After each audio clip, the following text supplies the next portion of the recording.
Hello students, good morning to all of you. मुख्य परीक्षा के अंतर्गत सामान्य हिंदी की क्लास में आप सभी का हार्दिक स्वागत और अभिनंदन करता हूं। जैसा कि आज 29 जुलाई 2026 है और आज का दिन अति महत्वपूर्ण है क्योंकि आज गुरु पूर्णिमा है, जिसमें मैं सभी गुरुओं को आदर करता हूं, प्रणाम करता हूं क्योंकि उन्होंने मुझे यहाँ तक पहुँचाया और खड़ा किया इस प्लेटफॉर्म पर, जिससे मैं आप लोगों को स्टडी करा सकूँ। तो आइए हम स्टार्ट करते हैं अपनी क्लास को, जिसमें देखते हैं हम पहला मुहावरा और लोकोक्तियां। हमने मुहावरे की बात की थी, ये पार्ट 4 का क्लास है और पीवाईक्यू हम एनालिसिस कर रहे थे, जो कि विस्तृत चर्चा के साथ। इसमें हमने मुहावरे को लिया है और पहला जो है 8-8 आंसू बहाना। 8-8 आंसू बहाने का मतलब है कि कोई व्यक्ति है जो 8-8 आंसू बहा रहा है, उसमें उसका जो अर्थ होगा वो अत्यधिक दुख प्रकट करना। इसका जो अर्थ होगा अत्यधिक दुख प्रकट करना।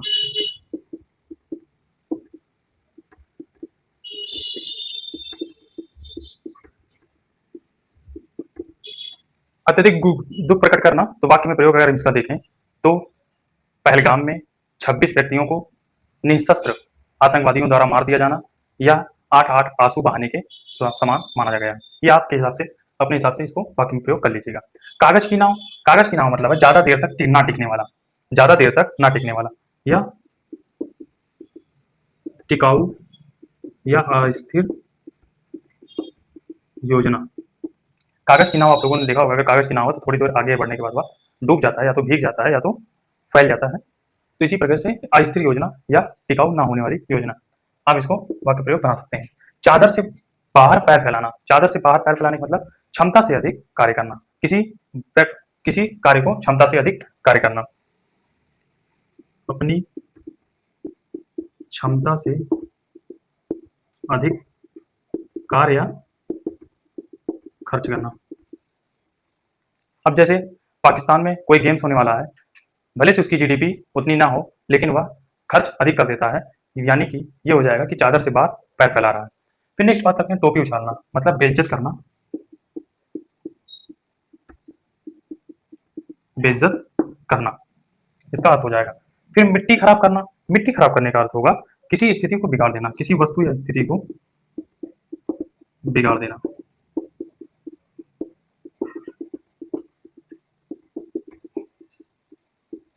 मिट्टी खराब करने का अर्थ होगा कि किसी वस्तु या स्थिति को बिगाड़ देना या खराब कर देना। फिर नेक्स्ट बात करते हैं रंगा सियार होना। रंगा सियार होने का मतलब दिखावे के बल पर अपनी पहचान छिपाने वाला व्यक्ति, दिखावे के बल पर अपनी पहचान छिपाने वाला व्यक्ति। फिर नेक्स्ट बात करते हैं 7वां नंबर, का बरखा जब किसी सुखाने, आवश्यकता के समय सहायता ना करना। का बरखा जब कृषि सुखाने, आवश्यकता के वक्त या समय साथ न देने वाला। का बरखा जब कृषि सुखाने, यानी कि आवश्यकता के समय साथ न देना, ये हो जाएगा अर्थ। कंगाली में आटा गीला, यानी कि मुसीबत में और मुसीबत खड़ी होना, मुसीबत में और मुसीबत आ जाना। ये हमारे मुहावरे का हुआ है। नेकी कर कुएं में डाल, नेकी कर कुएं में डाल, यानी कि अच्छा काम करने का फल या परिणाम ना चाहना।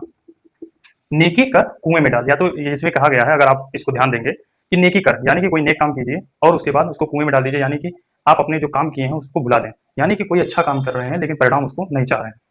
पर उपदेश कुशल बहुतेरे, 10वां हमारा मुहावरा है। पर उपदेश कुशल बहुतेरे, दूसरों की सलाह देना आसान है, स्वयं पालन करना कठिन। दूसरों को उपदेश या सलाह देना आसान है परंतु स्वयं करना कठिन है। तो हमने प्रीवियस ईयर क्वेश्चन पेपर में 10 मुहावरे या लोकोक्तियों को देखा और उसके अर्थ को जाना। आप इसके वाक्य में प्रयोग बनाने का प्रयास कीजिएगा और जो आपको वाक्य में प्रयोग नहीं बन पाएगा उसे आप कमेंट बॉक्स में कीजिएगा। हम वाक्य में प्रयोग करंट अफेयर्स के दृष्टिकोण से आपको बताने का प्रयास करेंगे। तो आई होप फ्रेंड्स आप लोगों को मुहावरे और लोकोक्तियों में मजा आ रहा होगा। मुख्य परीक्षा के अंतर्गत व्याकरणिक जो पोर्शन होता है उसमें आपको 70 नंबर का वेटेज होता है, जो कि आप 70 में 70 नहीं, कम से कम 70 में 65 नंबर या 60 नंबर स्कोर लाने के काबिल हो सकते हैं। अब नेक्स्ट क्लास में हम नेक्स्ट टॉपिक के साथ बात करेंगे। तब तक के लिए जय हिंद, जय भारत। गुरु पूर्णिमा की आप लोगों को हार्दिक शुभकामनाएं।